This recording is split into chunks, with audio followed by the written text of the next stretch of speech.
My name's Andrea Price and I smoked for over 20 years. In March I was diagnosed with having type 2 diabetes, and that was my catalyst for deciding to stop smoking. It's a really difficult decision, and I think something does need to give you a bit of a kick to say, you know, I do need to do this, whether it's health reasons or if you've got children and like new laws come aside for cigarettes, whatever your reason, it's definitely worth doing, it's definitely worth sticking with.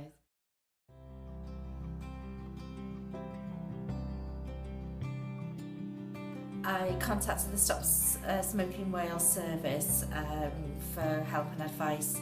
I was made an appointment quite quickly, within about a week, because I work full time, so it was at a time convenient for myself. I was able to go to the library as I work in town. If you go and you think, oh, there's too many people here, it isn't actually like that when you carry on, like from week 2 to 6. You'll find that sometimes there's 2 or 3 or 4, and sometimes it might just be 1-to-1. When you go there, so don't be put off if it seems like quite a high number at first.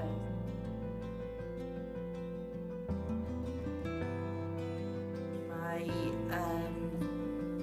advisor was Gavin, and he went round individually and asked everybody what they wanted to use to stop smoking. He explained all the things that were available, and I went every week to the sessions where Gav was very supportive.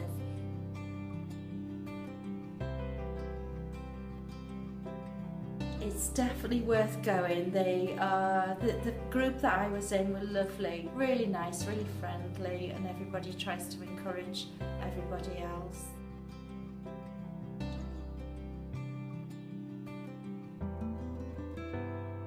We used the machine to do the carbon monoxide testing, and that was encouraging. When you started to see it going down, that gave you more incentive to keep going. 2 weeks I stopped smoking completely and haven't looked back since, really.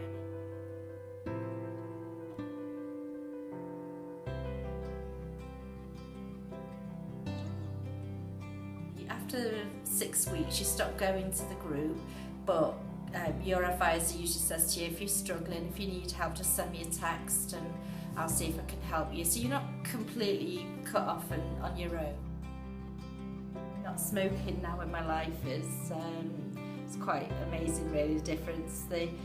Life's actually easier as a non-smoker. You don't have to worry about when you can get outside to have a cigarette. Saving like half an hour a day on the flexi system that we use at work, and it's easier when you go out for an evening, or like last year I travelled quite a bit on holiday and went on quite a few plane rides, and that was so much easier at airports, not having to worry about having to have a cigarette, or when you can next get outside and wishing the plane journey to hurry up so you can have a cigarette and you're running through the terminal and you haven't got any of that, and life is just so much easier.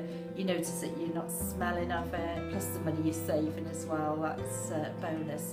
So we're hoping to fly out to America to see my son in October with all the money that we've saved, so that's another incentive.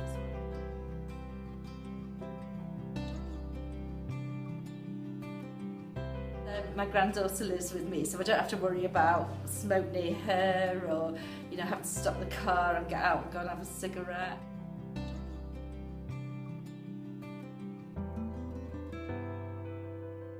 If I find I want one, I just go and get a glass of water.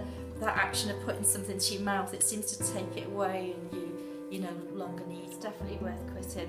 I think with smokers, they have a love-hate relationship with smoking.